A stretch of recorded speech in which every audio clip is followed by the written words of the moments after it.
snow falling heavily. A German shepherd digging frantically through deep snow, paws bleeding, breath visible in freezing air. Police officers trying to pull him away. The dog refuses to stop, howling between desperate digging motions. For 4 hours straight, this police K9 dug through 6 feet of snow in -15-degree weather. His handler begged him to stop. His paws were shredded and bleeding, but Rocky wouldn't leave. He just kept digging and digging and digging. What they finally pulled from beneath that snow wasn't just shocking, it was a miracle that would make hardened police officers break down in tears. And when they discovered why Rocky was digging in that exact spot, it revealed a connection so beautiful, so impossible, that it restored everyone's faith in destiny itself. What you're about to hear is a true story that involves a missing child, a blizzard that shut down an entire county, and a police K9 who refused to give up even when his own life was in danger. Stay until the very end, because the twist will absolutely destroy you in the best way possible. Before we dive in, smash that subscribe button and hit the notification bell. This channel brings you the most incredible real-life stories of hope, heroism, and the unbreakable bonds between humans and animals. Drop a comment and tell us, do you believe some dogs are meant to be heroes? Now let's get into what happened on that freezing February night. February 14th, Valentine's Day. But there was nothing romantic about the weather in Summit County, Colorado. A massive blizzard had been pounding the Rocky Mountains for 18 hours straight. Winds gusted up to 70 miles per hour. Visibility was near zero. The temperature had plummeted to -15 degrees Fahrenheit, with wind chill making it feel like -40. Summit County Sheriff's Department had issued a mandatory shelter-in-place order. Roads were impassable. Emergency services were stretched to their absolute limits. And then, at 4:47 p.m., the call came in that every parent dreads. A 7-year-old boy was missing. Deputy Rachel Torres had been with the Summit County Sheriff's Department for 8 years. She was 32 years old, a former Army medic who'd served 2 tours in Afghanistan before coming home and joining law enforcement. She'd seen a lot in her career: mountain rescues, avalanche recoveries, lost hikers, car accidents in whiteout conditions. But when that call came through, her blood ran cold. "This is dispatch. We have a report of a missing child. 7-year-old male. Last seen approximately 30 minutes ago. Family residence is on Pinewood Trail. Mother states child may have gone outside during the storm." Rachel grabbed her radio. "Dispatch, this is Unit 14. I'm 10 minutes from Pinewood Trail. Responding now. I need search and rescue mobilized immediately." "Copy that, Unit 14. Be advised. Weather conditions are deteriorating. Wind chill is now at -42 degrees. Exposure time to frostbite is under 5 minutes. Rachel knew what that meant. If that little boy was outside in this storm, they had maybe 30 minutes before hypothermia became fatal. Maybe less. But Rachel wasn't going alone. In the back of her patrol SUV, secured in his specialized K9 compartment, was her partner, a 3-year-old German shepherd named Rocky. Rocky wasn't just any police dog. He was a certified search and rescue K9, specially trained for wilderness tracking and avalanche rescue. He'd been Rachel's partner for 2 years, and in that time they'd found 5 lost hikers, located 2 avalanche victims, both alive, and tracked down a missing elderly man with dementia who'd wandered into the wilderness. Rocky had never failed to find someone. But this would be his greatest challenge yet. When Rachel pulled up to the family's house on Pinewood Trail, the scene was chaos. The mother, Jennifer Walsh, was hysterical, standing in the driveway in her pajamas despite the brutal cold. 2 neighbors were with her, trying to keep her calm. "My baby!" Jennifer screamed as Rachel got out of the vehicle. "My baby is out there! You have to find him!" Rachel approached quickly, her training kicking in. "Ma'am, I'm Deputy Torres. I need you to tell me exactly what happened. Every detail matters." Jennifer was sobbing so hard she could barely speak. I was making dinner. Tyler was playing in his room. I called him for dinner and he didn't answer. I went to check on him and his window was open. His coat is still here. His boots are still here. He went out in just his pajamas and socks. Rachel's heart sank. A 7-year-old in pajamas and socks, in negative 15-degree weather, in a blizzard. The clock was already ticking. How long ago? 45 minutes, maybe 50. I've been searching the yard, screaming his name, but I can't see anything in this storm. Rachel made the call. They couldn't wait for the full search and rescue team. Every second counted. She went to the back of her SUV and opened Rocky's compartment. The German Shepherd immediately jumped out, alert and ready, his dark brown eyes locked onto Rachel's, waiting for the command. Rocky, Rachel said, kneeling down to his level, we've got a missing kid. I need you to be the hero today, buddy. Can you do that? Rocky's tail wagged once. He was ready. Rachel grabbed one of Tyler's shirts from his mother and let Rocky smell it thoroughly. The dog's nose twitched, processing the scent, committing it to memory. Find him, Rocky. Find Tyler. Rocky's entire demeanor changed. His ears perked forward, his nose went to the ground, and he began working in methodical circles around the house. The snow was falling so heavily that Rachel could barely see 10 feet in front of her. The wind was howling like a living thing, cutting through her heavy winter gear. Even with thermal layers, insulated gloves, and a face mask, the cold was brutal. And Tyler was out here in pajamas. Rocky picked up the scent trail leading away from Tyler's bedroom window. The dog moved with purpose, nose to the ground, occasionally lifting his head to taste the air. Rachel followed, her flashlight cutting through the swirling snow. They moved into the forest behind the Walsh house. The trail became steeper, rockier. Rachel was struggling through snow that was already knee-deep and getting deeper with every minute. But Rocky didn't slow down. If anything, he moved faster, more urgently. Good boy, Rocky! Keep going! They'd been searching for 20 minutes when Rachel's radio crackled to life. Unit 14, this is dispatch. What's your status? Still tracking. Rocky's got the scent. We're approximately half a mile northeast of the residence, moving uphill into the National Forest area. Copy that. Be advised, we're getting reports of avalanche danger in your area. The storm is destabilizing the snowpack. Search and rescue is mobilized but can't reach your location for at least 40 minutes due to road conditions. 40 minutes. Tyler would be dead by then. Understood. We're not stopping. Rachel pushed forward, but the terrain was getting treacherous. The slope was steep, the snow was deep, and the wind was so strong it nearly knocked her off her feet several times. And then Rocky stopped. He stood perfectly still, nose in the air, body tense. What is it, boy? Do you have him? Rocky turned to look at Rachel, then back at the slope ahead. And then he did something Rachel had never seen him do before. He whimpered. Not in pain, but in distress? Urgency? And then he started digging, not following a trail, just digging. Digging frantically in one spot, snow flying everywhere, his paws working like machines. Rocky, what are you doing? We need to keep moving. We need to find Tyler. But Rocky wouldn't stop. He dug deeper, faster, his entire focus on that one spot. Rachel's training told her to trust her K9. If Rocky was alerting to something, there was a reason. She radioed dispatch. This is Unit 14. Rocky is alerting to a specific location. I think he's found something.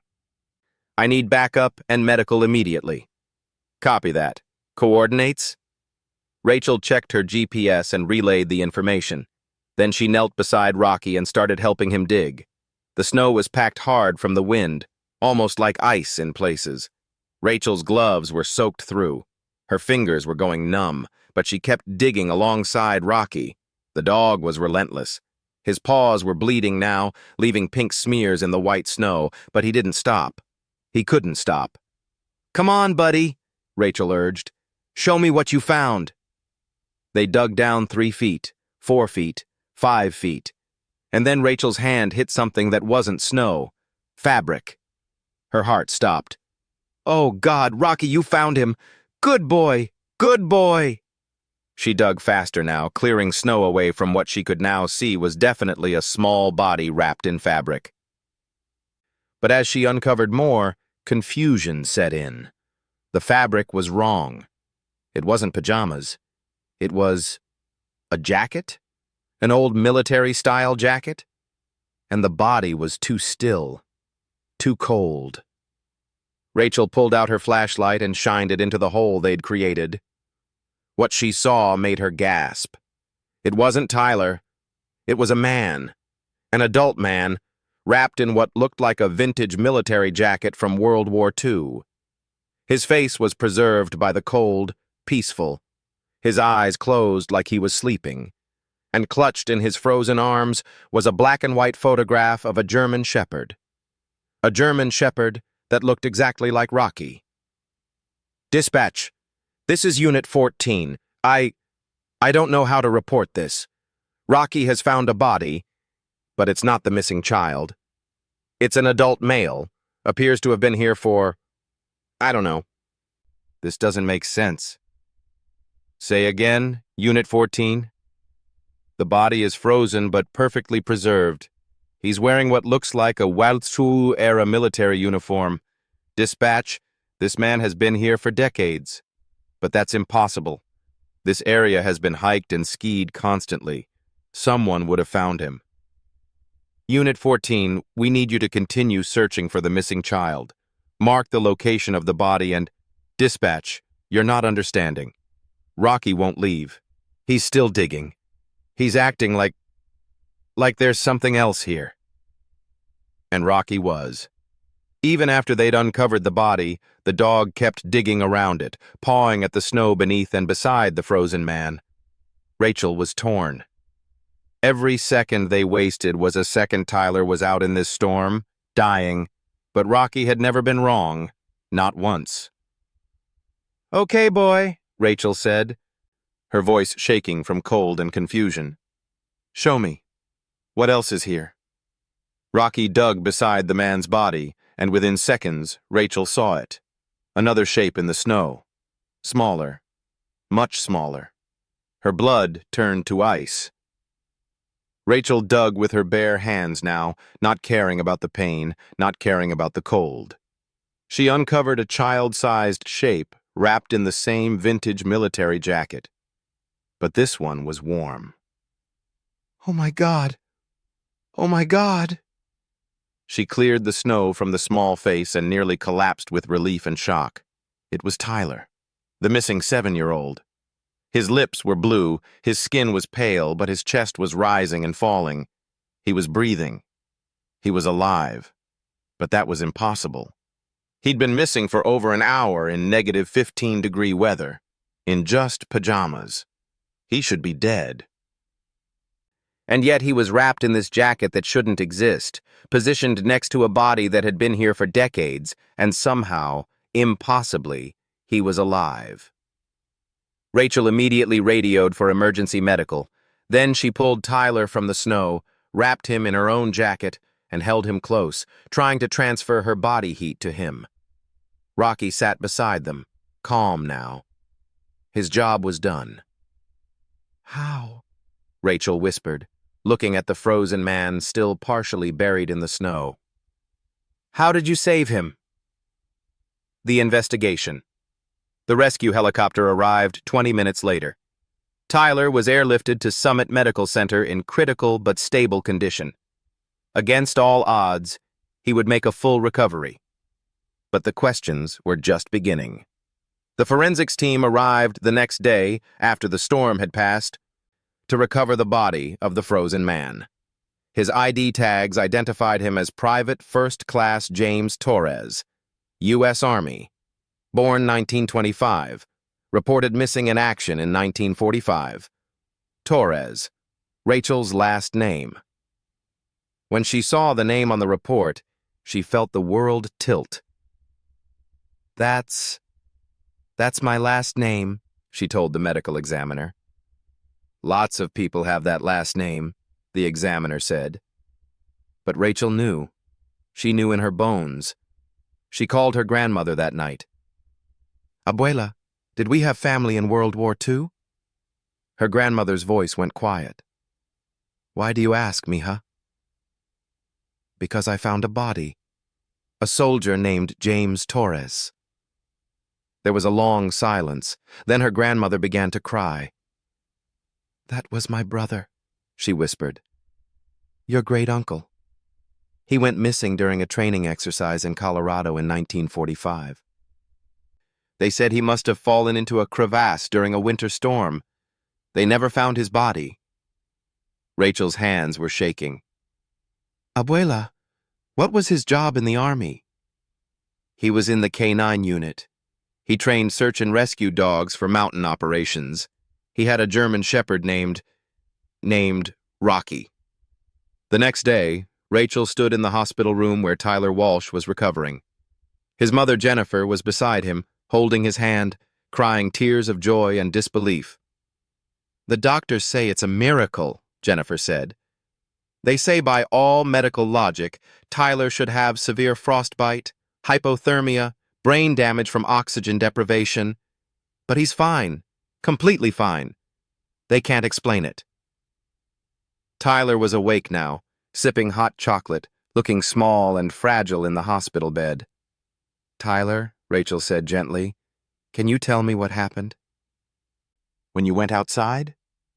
The little boy looked at his mother, then back at Rachel. I heard a dog barking, he said quietly. Outside my window. He sounded sad. I wanted to help him. So you climbed out the window? Tyler nodded. I followed the barking. But then I got lost in the snow. It was so cold. I was scared. What happened then? A man found me. An old soldier man. He picked me up and wrapped me in his coat. He said, I've got you, son. You're going to be okay. Help is coming. He carried me and then I fell asleep. When I woke up, the pretty police lady was there. He pointed at Rachel. Jennifer was crying. The doctors said someone must have kept him warm, must have wrapped him in thermal layers and created a shelter from the wind. But Rachel, there was no shelter. You found him in open snow. Rachel knew. She knew the impossible truth. James Torres had been frozen in that mountain for 79 years. But somehow, when Tyler needed help, when another child was dying in a blizzard just like the one that had taken James's life in 1945, he'd woken up. Or his spirit had. Or something beyond explanation had happened. He'd saved Tyler. Wrapped him in the same jacket that had failed to save his own life. Kept the child warm until help arrived. And Rocky, whether through impossible coincidence or something more, had known exactly where to dig. The forensics team returned James Torres's personal effects to Rachel's family. Among them was the photograph that had been clutched in his frozen hands. It was a picture of James in uniform, kneeling beside a German shepherd. On the back, in faded handwriting, it read, Rocky and me, best partner I ever had. If anything happens to me, I hope he finds a good home. And I hope someday, somehow, I can repay him for all the lives he helped me save. James Torres, December 1944. Rachel looked at her own Rocky, lying peacefully beside her after his ordeal. The markings were identical. The face structure, the eyes, everything. It's not possible, Rachel whispered to her grandmother, who had come to see the photograph. Her grandmother smiled through her tears. Maybe not. But here's what I know, mija. My brother James loved his dog more than anything. He wrote to me that Rocky had saved 12 people in mountain training exercises. 12 lives. And James always said, if I ever get in trouble, Rocky will find me. No matter what. Abuela, Rocky, the original dog, has been dead for almost 80 years. I know. But love doesn't die, mija. Loyalty doesn't die. And some promises. She looked at the photograph, then at Rachel's Rocky. Some promises are too important to be broken by little things like time and death. 3 weeks later, Summit County held a special ceremony at the National Cemetery. They buried Private First Class James Torres with full military honors, a flag-draped coffin, a 21-gun salute, taps played as the sun set over the mountains. The entire Walsh family attended. Tyler, fully recovered, placed a single white rose on the coffin. "Thank you for saving me," the little boy whispered. Rachel stood in her dress uniform, Rocky sitting perfectly at attention beside her. When it came time for Rachel to speak, she walked to the podium with tears in her eyes. "I never met my great-uncle James," she began. "He died 37 years before I was born. But 3 weeks ago, he saved a little boy's life. And in doing so, he taught all of us something profound about sacrifice, about duty, and about the bonds that transcend even death itself." She looked down at Rocky. James Torres was a K9 handler. He and his dog Rocky saved 12 lives during World War II, and somehow, impossibly, they saved one more. Whether you believe in miracles, or fate, or divine intervention, or simply the power of love and loyalty that can't be extinguished, it doesn't matter. What matters is that a 7-year-old boy is alive because a soldier who died in 1945 kept a promise he made 80 years ago. The crowd was silent, except for the sound of people crying. "My partner, this Rocky," Rachel continued, gesturing to the German shepherd beside her, "found James, found Tyler, refused to give up even when it seemed impossible. And I like to believe that somehow James's spirit guided him, that the original Rocky and the new Rocky are connected by something we can't see but can definitely feel." She saluted the coffin. "Rest in peace, Great-Uncle James. Your mission is complete. And Rocky, both of you, are the heroes we all should aspire to be." A year has passed since that February night. Rachel still works for Summit County Sheriff's Department, and Rocky is still her partner. But something changed after that night. Rocky received a special commendation for his role in saving Tyler Walsh, and the story became national news. But more importantly, Tyler and his mother Jennifer became part of Rachel's extended family. They visit regularly. Tyler calls Rachel Aunt Rachel now, and every time Tyler sees Rocky, he hugs the dog and whispers, "Thank you." The Walsh family donated money to establish the James Torres K9 Hero Fund, which provides equipment and training for search and rescue dogs across the country. In just 1 year, the fund has equipped 15 K9 units and trained 30 new search and rescue dogs. Those dogs have already saved 8 lives. Rachel visits James's grave once a month. She brings Rocky, and they sit together in the quiet of the cemetery. "You kept your promise," Rachel tells her great-uncle's headstone. "And you gave me the greatest gift. You showed me that what we do matters, that the love we give and the sacrifices we make ripple forward through time in ways we can't imagine." Rocky always sits calmly at these visits, as if he understands the significance. Last week, Rachel received a letter from Tyler. He's 8 now, doing great in school. The letter read, "Dear Aunt Rachel and Rocky, thank you for saving my life. My mom says I'm lucky to be alive. She says it's a miracle. I don't know what a miracle is exactly, but I know that when I was really scared and really cold, someone kept me warm and told me everything would be okay. And then Rocky found me. When I grow up, I want to be just like you and Rocky. I want to save people too. My mom says the soldier who saved me is related to you. Tell him thank you from me. Tell him I'm going to live a really good life because of him. Love, Tyler. P.S. Can Rocky come to my birthday party? Rachel finished reading the letter with tears streaming down her face. She looked at Rocky, who tilted his head as if asking, "Are you okay?" "Yeah, buddy," she whispered, scratching behind his ears. "I'm okay. We're all okay. Thanks to you. And thanks to a hero who never gave up, even after death." That night, Rachel framed 3 photographs and hung them side by side in her living room. 1. The original James Torres with his Rocky, 1944.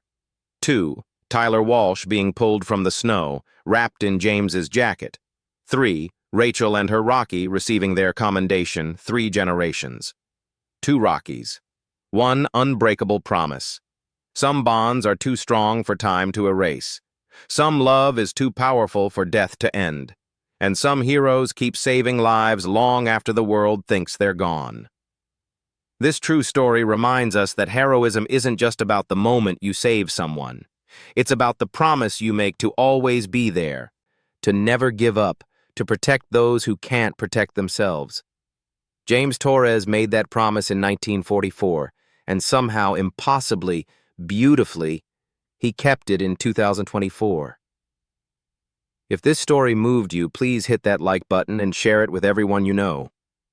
Subscribe to this channel for more incredible true stories that prove miracles do happen and heroes never truly die. Comment below and tell us, do you believe in fate? Have you ever experienced something you couldn't explain? And remember, somewhere out there, a hero is watching over you. Maybe it's someone you knew. Maybe it's someone you never met. But they're there, and when you need them most, they'll find a way to save you. Until next time, honor the heroes in your life, trust in the impossible, and never, ever give up hope.